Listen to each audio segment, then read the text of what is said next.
Bismillahirrahmanirrahim. Assalamualaikum warahmatullahi wabarakatuh. Perkenalkan, nama saya Muhammad Ilham Septiana dari jurusan Administrasi Publik dengan NIM 122808121. Di sini saya akan melaksanakan tugas mata kuliah riset yang dimana dibimbing langsung oleh Bapak Dr. Nanang Suparman MAB, yang dimana sekaligus beliau adalah pembimbing akademik saya. Di sini saya tidak sendiri mengerjakan artikel ini, yaitu bersama kelompok saya dengan 4 anggota, di mana tugas ini menjadi perseorangan karena ditugaskan oleh jurusan. Di sini saya akan menjelaskan artikel saya yang berjudul Efektivitas Kebijakan Pengelolaan Sampah dan Lahan Hijau di Tengah Urbanisasi Perkotaan Jawa Barat. Selanjutnya, di sini saya terdapat daftar isi, yaitu yang pertama ada pendahuluan, yang kedua rumusan masalah, yang ketiga tinjauan literatur, yang keempat penelitian terdahulu, yang kelima metode penelitian, yang keenam hasil penelitian, yang ketujuh diskusi, yang kedelapan kesimpulan, yang kesembilan referensi. Baik, selanjutnya kita langsung saja ke bagian pendahuluan. Nah, di pendahuluan ini, urbanisasi yang terpesat di kawasan perkotaan Jawa Barat telah menimbulkan tantangan ekologis yang kompleks, khususnya terkait pengolahan sampah dan penurunan kualitas lahan hijau. Lalu migrasi dari desa ke kota yang tidak diimbangi dengan sistem pengelolaan lingkungan responsif menyebabkan peningkatan volume sampah dan konversi lahan vegetatif yang menjadi area permukiman komersial.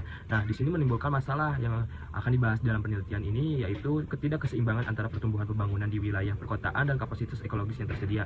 Tujuan dari penelitian ini yang paling utama itu untuk mengevaluasi efektivitas kebijakan lingkungan di wilayah perkotaan Jawa Barat.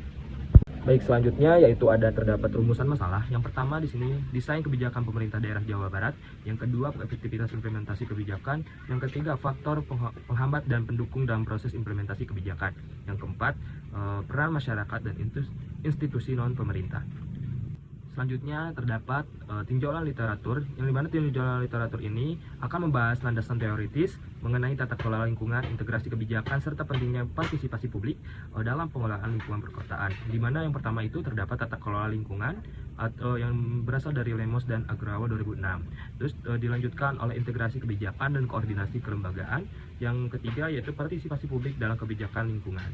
Nah, dalam artikel ini terdapat penelitian terdahulu, yang dimana penelitian terdahulu ini saya mengambil dengan kelompok saya ini, yaitu dari Arifin dengan kawan-kawannya, yaitu 2025, yang dimana dijelaskan tentang implementasi kebijakan peraturan daerah tentang ruang terbuka hijau dalam peningkatan kualitas lingkungan di Kota Bandung.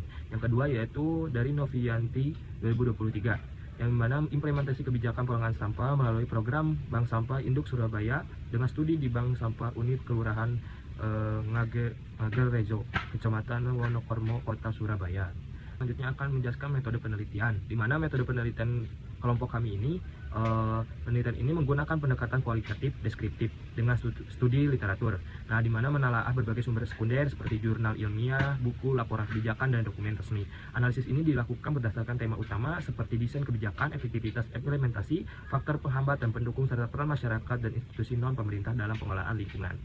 Selanjutnya ada hasil penelitian, di mana hasil penelitian ini hasil dari kelompok kami meninjau penelitian tersebut dengan menghasilkan yang pertama desain kebijakan pengelolaan sampah dan perlindungan lahan hijau, yang kedua yaitu efektivitas implementasi kebijakan, yang ketiga faktor penghambat dan pendukung, yang keempat peran masyarakat dan institusi non pemerintah. Nah, selanjutnya di sini saya akan menjelaskan tentang berbagai diskusi, yaitu seperti efektivitas kebijakan pengelolaan sampah dan perlindungan lahan hijau di kawasan urban Jawa Barat sangat dipengaruhi oleh kualitas tata kelola pemerintah dan integritas kebijakan antara sektor serta partisipasi aktif masyarakat. Meskipun regulasi tetap ada, pelaksanaannya masih menghadapi hambatan, yang dimana struktural terutama dalam hal koordinasi kelembagaan dan penegakan hukum. Hal ini sejalan dengan teori governance ekologi yang menekankan pentingnya kolaborasi multi aktor dalam pengelolaan lingkungan. Terus implikasi dari temuan ini adalah perlunya penguatan integritas kebijakan antar sektor, peningkatan kapasitas kelembagaan, serta pelibatan masyarakat secara lebih intensif dalam setiap tahap pengelolaan lingkungan. Terus juga penelitian ini menunjukkan bahwa kebijakan lingkungan di kawasan urban tidak cukup hanya bergantung pada regulasi perma, tetapi juga harus didukung oleh tata kelola kolaboratif, inovasi kelembagaan, dan peningkatan literasi lingkungan masyarakat. Selanjutnya yang terakhir yaitu di sini akan menjelaskan tentang kesimpulannya, di mana kesimpulan ini berisi penelitian ini menyimpulkan bahwa efektivitas kebijakan pengelolaan sampah dan perlindungan lahan hijau di kawasan urban Jawa Barat masih belum optimal karena implementasinya terkendala oleh keterbatasan anggaran, lemahnya koordinasi antar lembaga, dan rendahnya partisipasi masyarakat, sehingga pengelolaan sampah dan pencapaian ruang terbuka hijau masih jauh dari target nasional. Untuk mengatasi tantangan tersebut, diperlukan pendekatan kolaboratif yang melibatkan masyarakat, pemerintah, dan akademis dan swasta, serta penguatan kapasitas kelembagaan dan pemanfaatan teknologi dan edukasi ke lingkungan sebagai langkah strategis menuju keberlanjutan lingkungan di Jawa Barat. Mungkin itu saja yang saya dapat jelaskan tentang isi artikel saya. Semoga apa yang saya jelaskan bisa dipahami oleh yang menonton ini. Mungkin sekian dari saya. Wabillahi taufiq wal hidayah. Wassalamualaikum warahmatullahi wabarakatuh.